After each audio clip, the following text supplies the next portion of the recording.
The Ten Broeck Mansion was built in 1797 for General Abraham Ten Broeck and his wife, Elizabeth Van Rensselaer. The stylish Ten Broeck Mansion was the home of two of Albany's most prominent families. The Ten Broeck Mansion also serves as the headquarters for the Albany County Historical Association. This marvelous structure at 9 Ten Broeck Place is 214 years old. Since 1942, the Albany County Historical Association has done its best in maintaining Albany's history. Many of these beautiful portraits and furnishings are from the 18th and 19th century. Thomas Worth Alcott purchased the Regency in 1848. Today, the home reflects Alcott's era of occupancy and contains a collection of furnishings from the late 18th and early 19th centuries, as well as some fine portraits on loan from the Albany Institution of History and Art. In the 1970s, it was discovered that the house had an intact wine cellar. Some of the bottles have been sold around the world due to their rarity. In 1948, after 100 years of Alcott family ownership, the mansion was presented by the heirs of Robert Alcott to the Albany County Historical Association. The Albany County Historical Association is a hands-on organization whose priorities are in historic preservation. Even though the Ten Broeck Mansion is the headquarters of the Albany County Historical Association, it also serves the great New York State area as a historic house museum that demonstrates the changes New York has undergone. The dedication these volunteers give help New Yorkers understand Albany's past. I was on a great many boards, and I'd meet the mayor at parties and things, and he also knew my husband. So he called me one day and said, "How about being the city representative to Ten Broeck Mansion?" And I thought to myself, I know there's a mansion, but I've never been in it. So, and they already had a board they were working. It was in not such good condition. I mean, we had mice running around. It just needed to be cleaned up and taken care of. And so it was a small board. I remember coming in and having to wear a coat and mittens when we had board meetings because we didn't have a lot of fuel and we conserved everything. But it was we loved it. And we worked very hard over the years. So a lot of effort had to be devoted to fixing up the mansion. And I think from 1948 to the present time, we've made a lot of progress. I mean, look at how this room is. I mean, it's much different today than it was then. For example, if you look at the grounds, we have beautiful grounds today. But one of the trustees, an old trustee, told me once a story of cutting brush on the hill. Mm-hmm. Apparently, when he first became a trustee here, this whole area was brush. Can you imagine that? Here was this historical house, and the grounds had been neglected so much that you couldn't even see it from the street. So anyway, it was a neglected property, and I think the Historical Society should take a lot of credit for putting a lot of effort and money into fixing up the mansion. The minute I walked in the door, I was comfortable here. I felt like it was home. And I have always felt comfortable here. Many people might not feel comfortable in a historic site like this. Not me, I love it. And I love exploring through the house when I'm here and I have the time to go through and just look at the architecture and at the things that we have displayed. But it's interesting, we have pictures of the mansion from the late 1800s. Mm-hmm. We have pictures from the 1930s, and from the 1930s it looked colonial revival.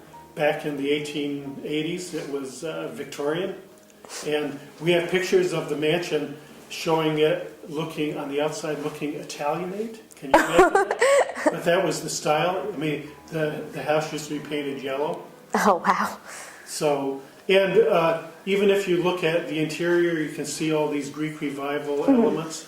And since the house was originally constructed as a Federalist style house, it would not have had those Greek revival elements. So wealthy people can redecorate. Yeah. And they do.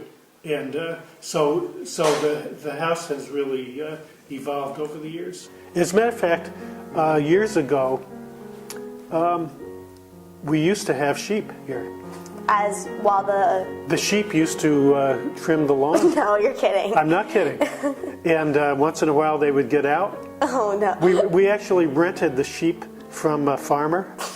And they were here during the summer. Mm-hmm. And there was, we've got the perimeter fence. And so the sheep were on the hill, basically, and kept it mowed.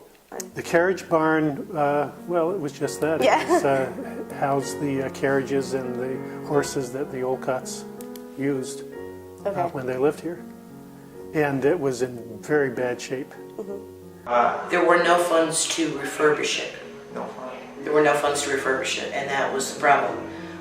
We could not pay to have it structurally made sound, and the city felt that it was unsafe the way it is, and that's why they came in and tore it down.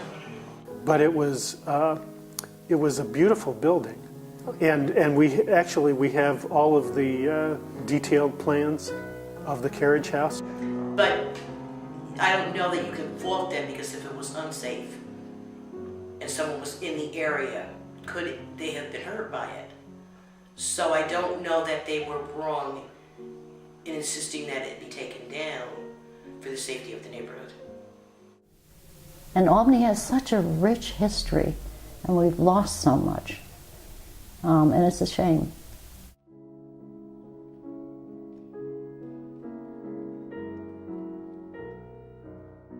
Well, in some respects, Arbor Hill hasn't changed, but in other respects, it's a major change. It's a fairly rundown area, Arbor Hill. Although in the past it was Millionaire's Row, just outside the Ten Broeck Mansion, and we have St. Joseph's Church, one of the biggest and best churches in Albany. And all of that was in Arbor Hill. So Arbor Hill has quite a wonderful historical roots besides the Ten Broeck Mansion. I did a tea here 2 weeks ago, and it was a group that were organized through Hudson Valley Community College. And they had never been here. There was 28 people, and only 2 of them had ever been here before, and yet lived in this area. That's not, everybody should know where this is, and everybody should be aware of where we are, and have come here at least once in their lifetime. But I never came here until I got my membership, because I did not grow up on this side of the city, so I never came here. If you walk around Arbor Hill, there's so much. This is a lot of neat architecture in this neighborhood. Yeah. And there's a lot that you could do to foster the appreciation of that. Mm-hmm. And I think also if you live in Arbor Hill, you have this heritage of growing up with this wonderful architecture. Millions and millions of dollars have been poured into Arbor Hill and into this close neighborhood since then to develop that. More needs to be done. Mm-hmm. And the image of Arbor Hill, we call it historic Arbor Hill. It really is very historic, but I don't think the public has picked up on that perception. Yeah. So communications are very important. To change the image of Arbor Hill.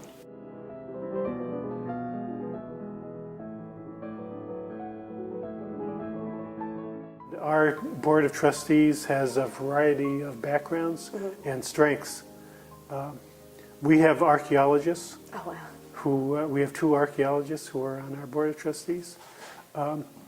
We have the son of a former mayor. We have some very wealthy people. And they're just active every day? The activity level varies, but there are also some people who are closely connected with local politicians. Okay. And then there are trustees who are really workers And then there are trustees whose parents were involved here, and they like the place too.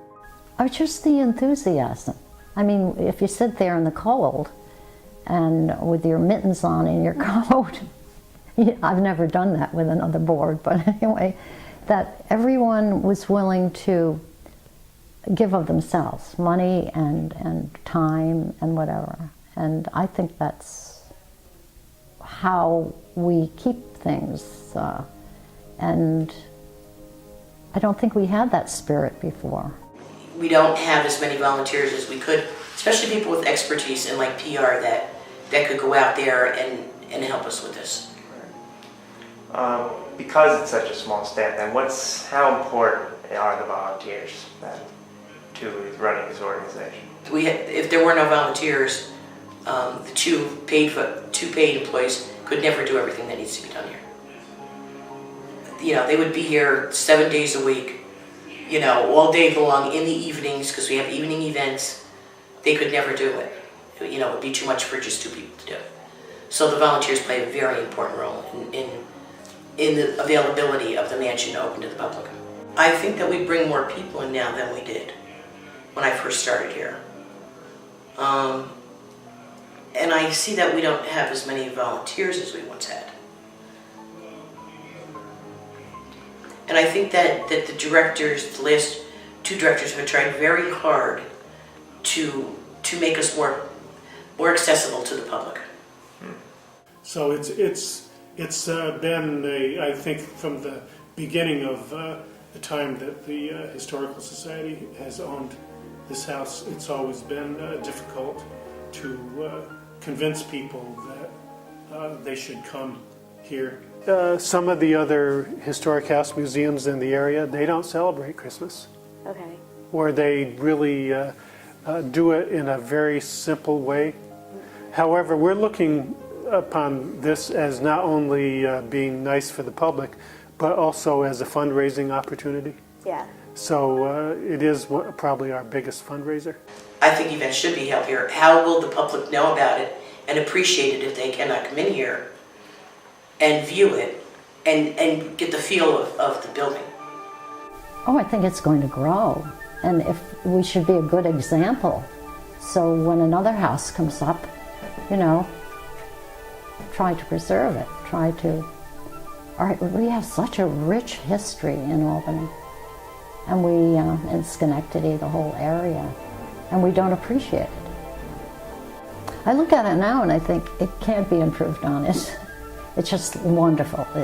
If you had seen it at the beginning and you see it now, and people have contributed things, and I find that it's a wonderful board to be on because they're enthusiastic and they think of things that I never would have thought of, you know, to get out in the community. And I just think Albany hasn't done that. You know, they didn't cherish all their houses the way they should have. Mm-hmm. And so I'm proud of this one. It's wonderful.